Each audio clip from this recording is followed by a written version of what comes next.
I swear my washer and dryer are almost done, so it will be a little bit quieter, but honestly, I had this idea for this video well over a week ago at this point, and the weather's just been absolute shit. We have had thunderstorms every single day, or it's just been gloomy, raining. Honestly, we've had thunderstorms every single day. And it has not made for an ideal filming environment. And I was like, oh, I'm gonna like do my hair and like make myself look cute. And no, like we're screwing all of that because for the next several days continued on, I have no idea when we're gonna see the sun, which it's fine. But at the same time, it's just like not ideal for filming. So hello you guys, what is up? Welcome back to my channel. Doing a little bit of cleaning up this weekend. I let my house become super messy this week, mainly because I was just really busy with work and I had some life things go on, and I had a few days where I was just like super unmotivated and really like unable to do a lot, and I really let my house kind of fall behind. So it's like these sheets, my stepmom came to visit me a few weeks ago and I just never washed them, and I want this looking like fully nice and fresh before I film the final B-roll for the nursery video. So at this point that video has gone live for you guys, but where I stand today I'm still in the middle of it. So just wanted to get these sheets done, and then my sheets are actually, I just moved them to the dryer, and then my down comforter is in the washer right now. So I got a lot of wash happening today. Come on, pillow. There we go. We are just gonna stay in this room and film because I don't really want to go closer to my washer and dryer and have all that noise. And my bedroom you guys can't see yet, so here we are. I don't think this is bad. Let's get to the meat of this video. Actually, before we do that, can I give a quick shout out to our sponsor, Epidemic Sound. Epidemic Sound is a copyright-free music and sound effect platform. If you guys have not tried them out yet, I highly recommend you guys try them out. You can get a 30-day free trial if you are a content creator, if you want it more so for commercial use, if you create content for clients and it's like placed on their platforms. There are different options or plans that you can actually get within Epidemic Sound that will fit your needs. So if you're looking for some copyright-free music or sound effects, definitely check out Epidemic Sound. I'll include a link in the description bar down below. For today's video, I actually wanted to film this at the beginning of the year, and it was submitted to a brand for a potential sponsorship, and then like things were like delayed. Anyway, I decided to take the video idea back, and I'm creating this video for you guys because I personally want it myself, as well as like I asked you guys on Instagram stories some content ideas, and something along this line was actually recommended a couple of times. So if you are thinking about switching your niche, if you are honestly like, if you're just thinking about like rebranding, changing things, if you want to grow a vlog channel, if you're curious how you can get your vlogs or other videos that are not how-to videos to rank in search, I am at a place now where honestly, okay, I think we just like need to go back to the very beginning before I dive into what I was just gonna say there. When I got started with YouTube, I had a blog first, and that blog was focused on helping bloggers understand the digital marketing world. So SEO, social media, building a website, like even like improving like your website speed and stuff like that. I came from the digital marketing world, meaning like I worked full time as a digital marketing consultant, and then I was a digital marketing content creator for brands. I learned a shit ton of information, and I was like, oh my gosh, blogging, influencing was like really picking up at that time. Blogging was not new by any means, but I was like, I have valuable information to share. So I got started with my blog, and then after a while I was like, YouTube videos would really enhance my blog posts, and I could create tutorials that would walk you through step by step what I'm talking about in a blog post, because blog post tutorials, like, yeah, they're helpful, but I feel like especially with the growth of YouTube, it's like if I can just watch you do it and then walk step by step through all the things I need to do, like so much easier. So when I started my YouTube channel, it was a little bit all over the place. So I was creating videos that would enhance my blog posts. So I was sharing like Pinterest tutorials. I did like Google Analytics walkthroughs, like how to read your Google Analytics, and I was still talking about the digital marketing side, but then I would randomly share a video. This is the one I always reference, where it was like 50 questions to ask yourself if you want to like get to know yourself deeper. Like I would throw in just random shit. And it took me a while to see any growth within my YouTube channel. After a year and 2 months, I had only 300 subscribers, and that was with uploading consistently. I was uploading, I believe at that time I was uploading once or twice a week. I think it was twice a week, and then I changed my uploading schedule to every 3 days, and then I moved it back to twice a week, and then I went to once a week, and then I moved it back to twice a week, and then I went to once a week, and I keep hopping and changing my schedule as like life adjusts. But for a year and 2 months, I only gained 300 subscribers, and I really didn't do any research on like how to grow on YouTube. So I knew Facebook, Instagram-ish enough. Pinterest was really my primary platform where I was like focused on, because Pinterest is another search engine. So I already knew Google SEO. Google SEO is one of the hardest, honestly, algorithms to learn, in my opinion. There's so many freaking factors that go into it. They do change it, and it's just like, oh my gosh, there's so much that goes into freaking Google and being found on Google. Where Pinterest was easy for me to learn because I already knew Google. I was like, this is like, what? This is easy peasy. So when I got started with YouTube, I didn't know anything about the YouTube algorithm. I didn't really know anything about the platform. I was just creating content. And after not seeing a lot of results and wanting to see more results, wanting to grow my business, wanting to make more money, I decided to do some research. So I found fellow creators that I'm sure you guys have seen everywhere: Roberto Blake, Sunny Lenarduzzi, Think Media, all the big guys. And at the time, Vanessa Lau actually was starting to pick up as well.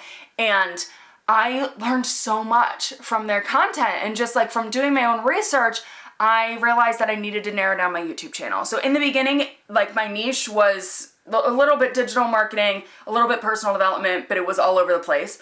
I narrowed down my YouTube channel to 3 main topics. So I was talking about blogging, Pinterest, and how I did things. So like how I was able to grow my business. That led me to create a video about how long it takes to get monetized on YouTube, as well as 0 to 1,000 subscribers. So 0 to 1,000 subscribers actually came first, and then how long it takes to get monetized on YouTube. Those 2 videos ended up taking off, and I realized based off my comments and just like the reaction to those videos that a lot of smaller creators could relate more so to me compared to those big guys that were already out there that had like 500,000 subscribers. You know, it's harder to relate to them when they're talking about like, they launch a video today that says how to grow from 0 when it's like they had 0 years ago. So it's like I only had a couple hundred, and then at that time I had 1,000, and that was more relatable to small creators. So I ended up switching my niche, and I talked about YouTube for a very long time. I tried to branch out a little bit and incorporated vlogs. So every Tuesday was like a YouTube specific video. Every Friday was a vlog, but it was still like business related. And then I just like dove deeper into the YouTube world, making money, YouTube, and then I decided, peace, I gotta leave. And there's my very long story, okay? When I said peace, I gotta leave, at that time I did separate, so I was like, growing on YouTube is a lot easier if you do talk about one specific thing. Even if you are a vlogger, if you are mainly a cooking vlogger, if you are a health and wellness vlogger, if you are a mommy vlogger, like if you have a specific topic within your channel, it's far easier to grow. So when I was sharing YouTube and vlogs, I was like, this is stunning my growth a little bit. Why don't I separate the 2? So I actually created a separate channel there for a while. That was my vlog channel. And there was a time when I was uploading 3 videos a week. I was uploading 1 on my main channel here, 2 on my vlog channel, and it was so much freaking work. And I did build that vlog channel up to over 20,000 subscribers, but it was a lot of work, and I realized I was super burnt out. I was tapped out of information that I could honestly share on my main channel, and I was not enjoying it anymore. So I decided to take back my main channel, and I completely switched things. So that was last year, 2022, that I decided to say, you know what, hard cut on the YouTube content. I am dramatically switching this. And when I made that dramatic switch, I told myself that I was just gonna go back to my original branding, which has always been create a life you love. So on Instagram specifically, like my Instagram content never really aligned with my YouTube content. I wasn't sharing YouTube tips. Like all of my posts were not focused on like growing on YouTube and sharing that information. It was more so sharing my life. It was sharing my journey. It was sharing my mindset and like things I was working through. And my Instagram account has been the best reflection of what my brand should be. and my YouTube channel wasn't. I just kind of like followed what was working, and like my niche of talking about YouTube was working. So when I decided to take back my YouTube channel, I was like, you know what, we're going back to my main branding, create a life you love. And it started out last year where I was sharing videos around that topic. It was a little bit all over the place, but I was like, if I have this one set theme, that is my niche. Well, then I ended up buying this house, and this house consumed my life. It was a ton of effing work. And quite frankly, I did not have a lot of time in my day to create these other videos because this is where my life was. Like, this is how I was spending my time. It was consuming my life. So I ended up taking the easy way out. All of my videos became about this house because it's like, that's what was going on in my life. That's what I was doing. And I was like, you know what? This is now my new thing. This is my niche. And I kind of hate that I did that. Like, I almost wish I would have stuck to, no, Cathrin, like it's about like your whole life. It's the big picture. It's about creating a life you love. It's not about just creating this house that you love. Like, there's so much more that goes into it. But I was so busy that like this is kind of what happened. So then during Vlogmas, well, actually it was really like the end of last year where this house was wrapping up. It wasn't consuming as much of my life. I decided to throw some other videos back in there. And then this year I was like, we need to refocus and we need to go back to the theme of creating a life you love. And even this past week, I mean, it took me so dang long to do this. I should have done it so much sooner, but I actually rewrote my description. So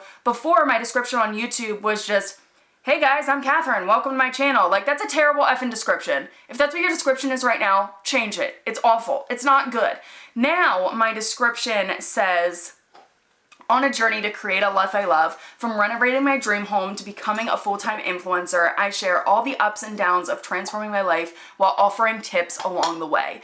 And Poppy just came in here with a bone, so if you're gonna hear some like chewing, that's her. I'm not gonna kick her out of here because she's just so sweet.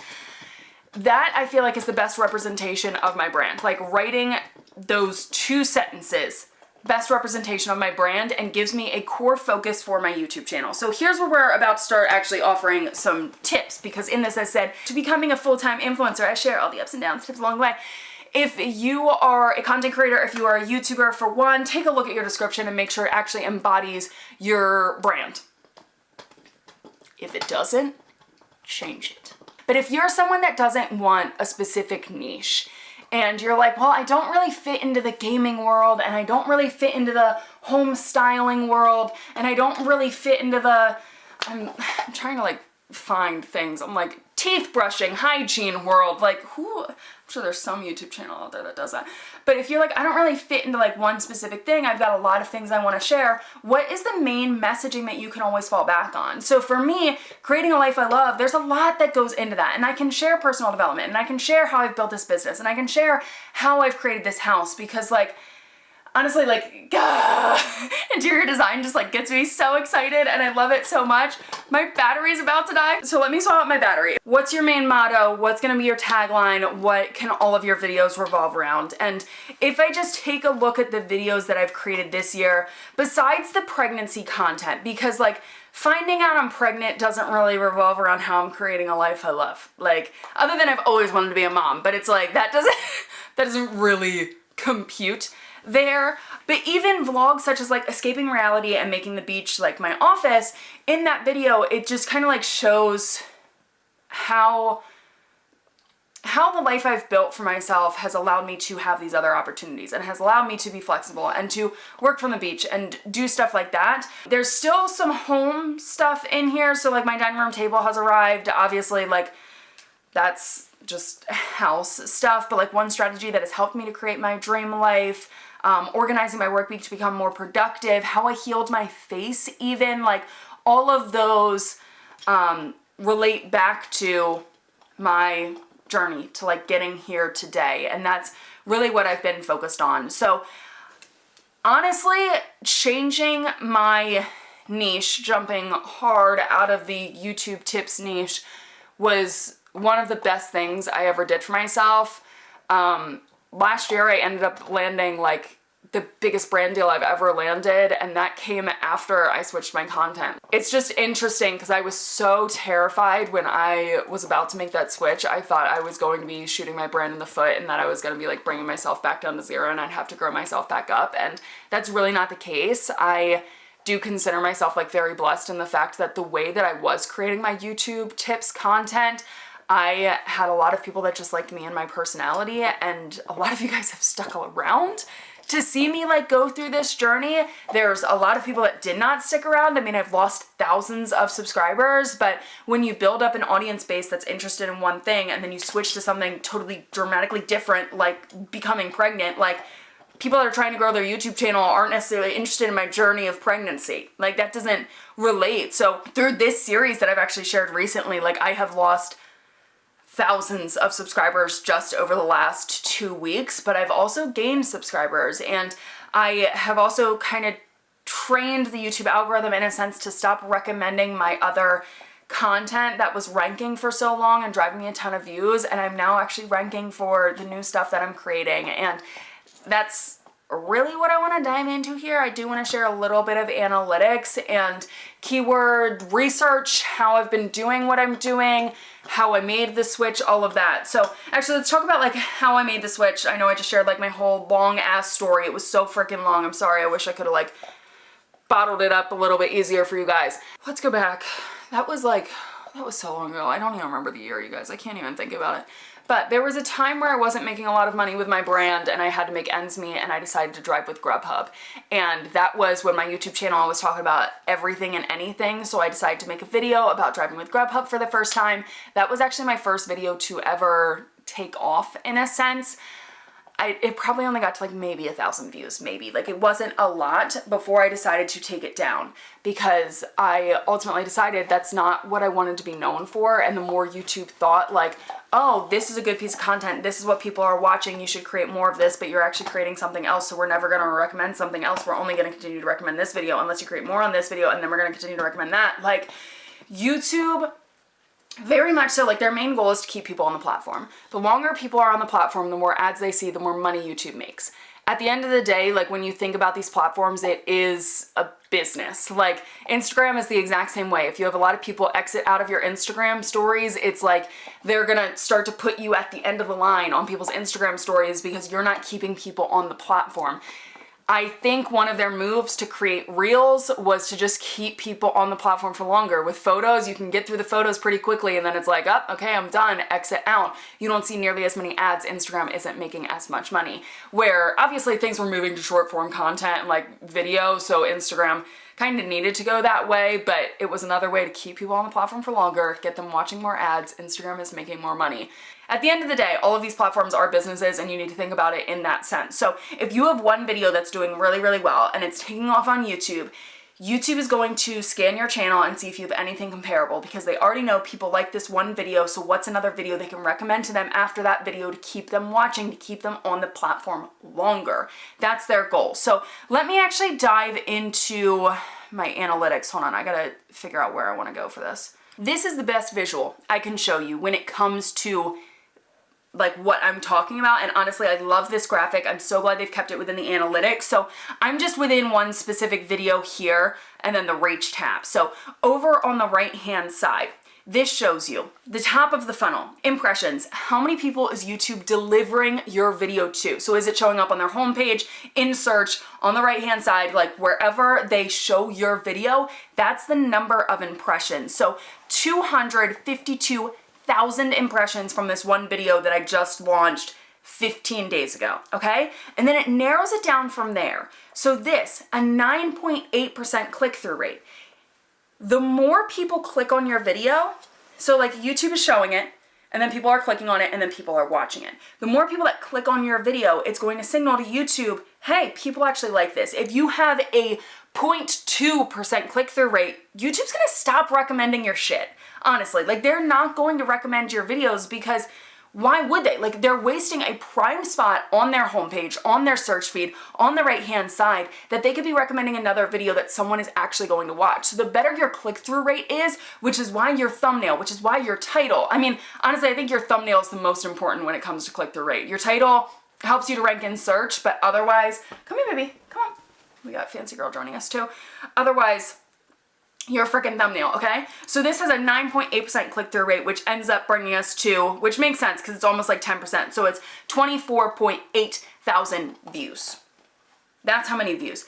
Average view duration then, to narrow it down even farther, so that's just the amount of people that clicked on the video, started watching it. People watched it for an average of 3 minutes and 3 seconds. This is only a 6-minute long video, so that's half the video. Like, that's not bad, but there's other videos that I have that are like 20 minutes long, and the average view duration is like 5 minutes, you know? So this 50% is not bad. Watch time from the impressions then is 1.3 thousand hours. So if you're taking a look at this, this is how many impressions YouTube has given me.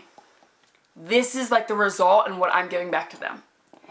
The higher you can end up getting really all of these that you kind of have more of an influence over, like the click-through rate, your thumbnail, again, the average view duration, so like this one, how can you keep people watching your videos for longer? YouTube's gonna reward you. The longer you keep people on the platform, YouTube is going to reward you. So take a look at this on some videos that you have on your YouTube channel. You can also, let me just go to my general overall analytics here. This is just like within the last 28 days for me, but you can see my views over on the left-hand side. We got 252,000 views. Impressions, 3.8 million impressions. So that's what YouTube is offering me. They're like, hey, we're giving you these impressions of people clicking on it, and then those are the views that I'm getting. So my average click-through rate is 4.8, and my average view duration is 5 minutes and 42 seconds. That's one side of things, okay, that I wanted to talk about. The second thing is, how can you rank in search? Because a lot of people that are talking about how to rank in search do have a YouTube channel that is a how-to YouTube channel. And YouTube is the second largest search engine in the world. Google is first. Then people go to YouTube. And honestly, when you go to Google and you search for something, it brings you to YouTube, you know? Like, YouTube is an incredible search engine. So if you can create how-to content of even like how to install a ceiling fan, how to build a bed, how to train your dog, how to get pregnant, like, if you can create content like that, it's going to be so much easier to grow on YouTube compared to weekly vlog, day in my life. Not as many people are going to like Google and searching for day in my life. I have talked about TubeBuddy in the past, and I've gotten like questions like why I choose TubeBuddy over vidIQ. Honestly, I have access to both of them. vidIQ is a little bit more high tech in my opinion, and I got started with TubeBuddy. I'm just like a little bit loyal to them in the sense that like it's the platform I've used for the longest, so I feel like I'm extremely familiar with them. So if I just search for day in the life, you can see I've clearly searched for these in the past. Over on the right-hand side, there's going to be this Search Explorer. So it shows you the search volume, which is good. Like, it says excellent. It's good. However, the competition is extremely poor. And I'm just going to go down through these. So 6 a.m. day in my life. This is a productive day, sunrise, morning run. There's a lot included in that. Romanticizing a quiet life. You can see how different the search results are. Like, it's hitting a lot of different topics. There's not all of these that I would be interested in. Day in the life is almost too broad. Weekly vlog, way too effing broad, okay? If you want to film vlogs, for one, what is going to be your main topic, your main theme, your main business purpose statement, your brand statement. If I can just use like Cameron, for example. So Cameron Monet, I'm gonna pop her up here because she's just like the greatest ever. She is an influencer. She's a lawyer. She helps content creators with brand contracts. She does consultations, anything legal, honestly, like that side of things she shares. But she also shares a lot of like entrepreneurship. She shares fitness and kind of creating the life that she's created, you know, like navigating from being in a law firm to now working for herself, like that entrepreneur life, like that's what she shares. So if you can narrow down like the topics of your videos, and she's actually good with this in the sense, Cameron, thank you so much for letting me use you as an example. We're gonna take a look at Cameron's channel. If we just scroll down, travel reset routine, okay? This didn't just say day in my life. There's a specific topic, travel reset routine, travel vlog, solo trip to Miami, how I prioritize my mental health as a lawyer influencer. This one does start out with weekly vlog, travel prep, busy. Honestly, her weekly vlogs do so freaking amazing. I'm curious how they do in search. Like I would almost love to get access to her analytics and just see how they're doing.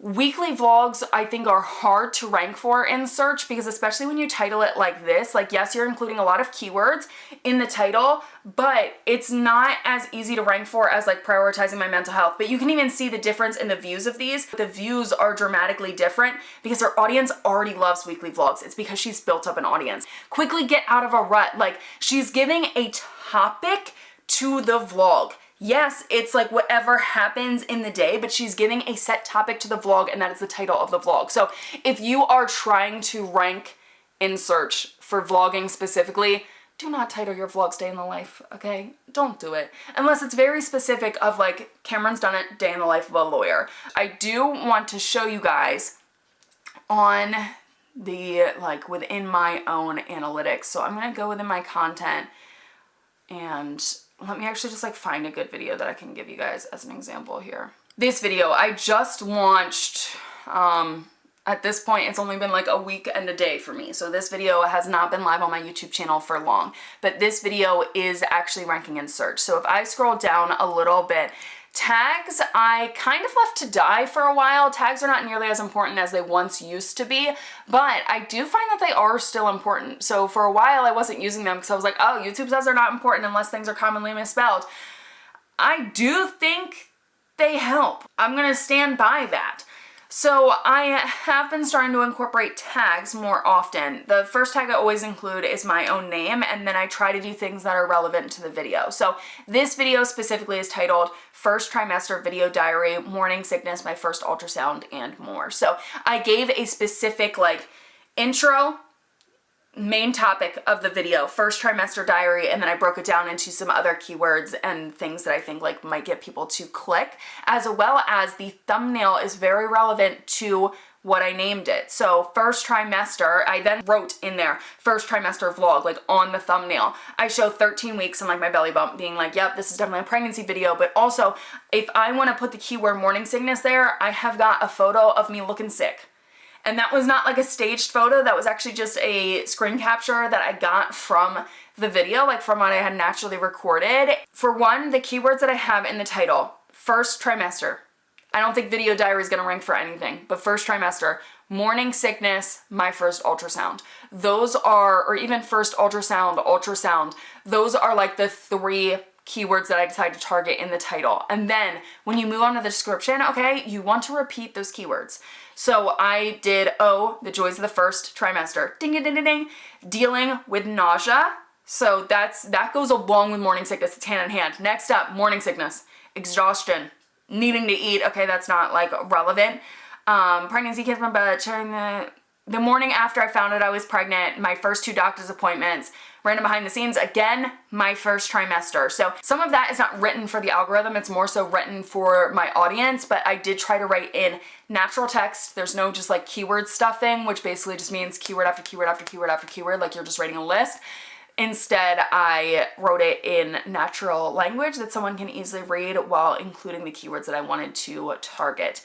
And then we scroll down to the tags and you can see currently I am ranking, like this video is ranking number 4 for Cathrin Manning, it's ranking number 8 for first trimester, it's ranking 15 for first trimester vlog, and it's ranking 10 for first trimester ultrasound. So I'm curious if we just do first trimester ultrasound. I'm curious what like the Explorers tells me on the right. So search volume is actually pretty low. It tells you searches per month, 20,000. Which is not bad, but 20,000 competition, pretty meh as well. So they say this isn't really a good keyword to target. A lot of doctor stuff is pulling up, so this really wouldn't be like a number 1 for me compared to first trimester vlog is probably a better keyword for me to target. Let's see. Okay, so search volume is higher competition is like not so great. They still say this is fair, but I am ranking for this. And just taking a look at like the 2 videos that pop up right here, this one 179,000 views, this one is only 8.3 thousand views. But you can see this is more so the style of like my video and what I'm going for. So sometimes I realize, especially when I'm talking about business or even like productivity, change your life, improve your life, I notice that what is actually pulling up is like TED Talks, or it's things that are not relevant to what I'm trying to do. And I ultimately realize like, oh, this actually isn't a good keyword for me. Like, maybe I went a little bit too technical here, or honestly, this is just like not, it's not a good keyword for me. So then I have to like rethink, I have to reevaluate. Okay, so I specifically do want to take a look at YouTube search. So like I said, this video has not been live for long. It was launched on the 12th right here. So on the first day, the browse features, I can just show you guys what that is. Hold please. That is from being placed on people's home pages as well as subscription pages. So this is really my existing audience that is watching from that. So like that's why that peak is so high. If we only take a look at YouTube search, you can see on the first day I got 200 views from YouTube search, 250, 288, 231, and we're starting to go down here. So it doesn't look like this video is going to rank long term. It might though. I've had videos that are live on my YouTube channel for over a year. They do okay, hit the bottom, and then they just randomly take the heck off. So like, I don't know what's going to happen here, but I do want to take a look at what keywords this video is ranking for and like where I'm getting views. First one, morning sickness vlog. We got Cathrin Manning. Morning sickness vomiting vlog, morning sickness scene, pregnant morning sickness vlog, vomit vlog. Who is searching vomit vlog? Girl puking. Okay, some of these are weird.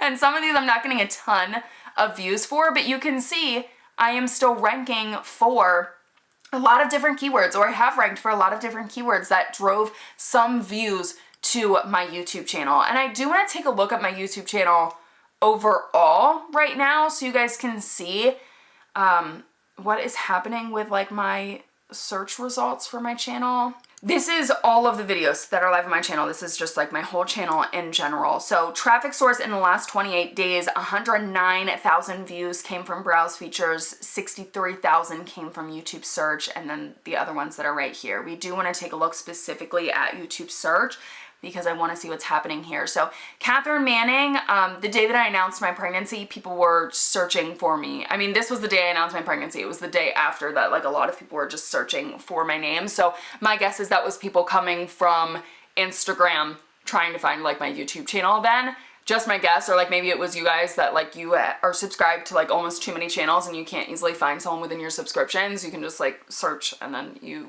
find what you want to find. But in the last 28 days, okay, finding out I'm pregnant is my second search result. We do have blogging for beginners is still in here, but perioral dermatitis, you guys, this video actually, I mean, I created because I wanted to reach other people that have struggled with it, because I struggled with it for so long, and having another helpful resource out there is great. This video has actually consistently done well for me in search ever since I launched it. So I'm glad that I created that video, but I'm pregnant, and then we go how to write a blog, how to vlog, YouTube monetization, home office makeover. This one, well, I added home, it's just office makeover. This one actually did really, really well for me, but you can just see by taking a look at these that it's not until we get down here, monetize on YouTube, all of these, that this relates back to my old content. For a very, very, very, very long time, if I just do last 365 days, we're gonna see the dramatic shift here. So how to start a YouTube channel. This one was promoting my video that has done the best for me on my channel. It's got over 3 million views at this point, and it's talking about how to start a YouTube channel. Shocker there with a freaking keyword. This shut down. Like end of last year, YouTube was like, oh, you're not creating this content anymore. Like it took them a year to catch up, where they were finally like, yeah, you are no longer, if I just, like, it's very hard to see. We went from here getting almost 500 views a day for this one keyword to then down here getting 3 views a day for this keyword. YouTube finally realized this isn't the shit I'm creating anymore, and I'm really, really glad. So Did I loop back to the Grubhub thing? I don't think I did. If you guys have stuck with me this long through this video, I don't even know why, because I've just been talking my ass off here. Actually, if you've stuck with me this whole entire time, you would probably like my in-person workshops that I'm doing. So in the month of July, my good old friend Cameron Monet and I, we are traveling to 7 different cities and putting on workshops where we are talking about scaling your influence in the sense of making more money within your business. So if you are currently a influencer that's doing it like part-time, it's your side hustle, or if you just want to like make more money, turn it into a 6-figure income, if you want to take yourself freaking seriously, that's what these workshops are for. So I'm going to include a link in the description bar down below if you are in California, Texas, New York, even Atlanta, Georgia, we're coming to you. So make sure you guys get your ticket because limited seats are available. When I had that one Grubhub video take off and then I realized this isn't what I want to do, I actually privated that Grubhub video because I didn't want YouTube to continue to recommend it and think that like that's what I wanted to do, that's what I wanted to create. I was like, I don't even want to be associated with this, but you just picked up this one video. In the sense of, I don't want to be associated with this is dramatic because I obviously created the video, but it's like, that's not what I want to be known for. And that's not the direction I was going with my channel. I just thought it would be a fun video that I could create. So I ended up privating it. When I switched my content, I did not private old videos. All of my YouTube tips, all of my blogging tips, I did not private those videos because honestly, I'm someone that even if you do switch your niche and even if you do want to make a dramatic change with your brand, I think it is helpful, especially if you are a big creator, that you leave your whole journey on YouTube. Because some people can get the misconception when like taking a look at your YouTube channel that like, oh, well, you just created videos like a year ago and you're already at 5 million subscribers. Like, how did that happen? No, they actually have 10 years worth of content that they actually just took off their channel because they didn't want to be associated with it anymore. And there's times where like, yeah, that does make sense. But for me and what I'm trying to do with my own channel and like sharing this journey of creating the life that I love, like the first video I ever uploaded to YouTube is still live. Could I remove that? Hell to the yes! There's so many videos I could remove. But I want you guys to be able to see the whole entire journey and how I got here. Like, I would not be who I am today if it wasn't for all those videos that I created. And those videos are so freaking helpful. Like I created this amazing resource library on my channel. I'm not going to disable those videos. So I'm glad that YouTube is now finally realizing like, hey, you don't want to be known for this anymore. We're going to stop really recommending you in search. Plus that video is 3 years old. So like I get it. You can see like my other keywords here that I was ranking for how to become a YouTuber, starting a YouTube channel. These were the top keywords for me before how to vlog. Like none of these, Nikon Z30, none of these were about topics that I'm really talking about now. And then finding out I'm pregnant is way down here. Basically, where I'm at right now is I feel like I'm losing the right subscribers in this sense that I am losing the people that subscribe to me because of one thing, and I am obviously no longer sharing that one thing, and it's better to see them go and have the right people join. If you are debating making the switch, if you're terrified to make the switch, I mean, I was crying at the end of 2021, just terrified like what this was going to mean for my brand. And looking back, like I'm so dang happy with where I'm at. I feel like I've got more clarity on like who I am within my brand and what content I should create and how that continues to align with my brand messaging now that I am trying to rank and search and build the right audience for myself. Because for a while there I was like, I just don't even want to grow. Like I'm just going to continue to create stuff, but I don't even want to grow. Like I wasn't using tags. I wasn't doing any keyword research. I was just pushing out content. Now that I'm back to the phase of like trying to grow and like build the right audience, like I'm really happy with the results that I'm seeing with the keywords that I'm ranking for. Like it's right in line with what I'm doing, and I'm really, really happy with that. So for one, if you guys do not have like TubeBuddy, even vidIQ, I mean, you guys can check them out, but TubeBuddy specifically is what I use. I would recommend taking a look at them. It's just an easy way to narrow down your keywords. I didn't even dive deeper into like what's available on the platform, but they do have a lot more tools and stuff available that you can use. That just like search analysis on the right-hand side is the thing that I most definitely use the most, as well as then coming up with keywords. I use TubeBuddy for that. But yeah, Hopefully this video was helpful to someone. I feel like maybe it was. I was definitely super, super chatty. That's it. I need to shut up.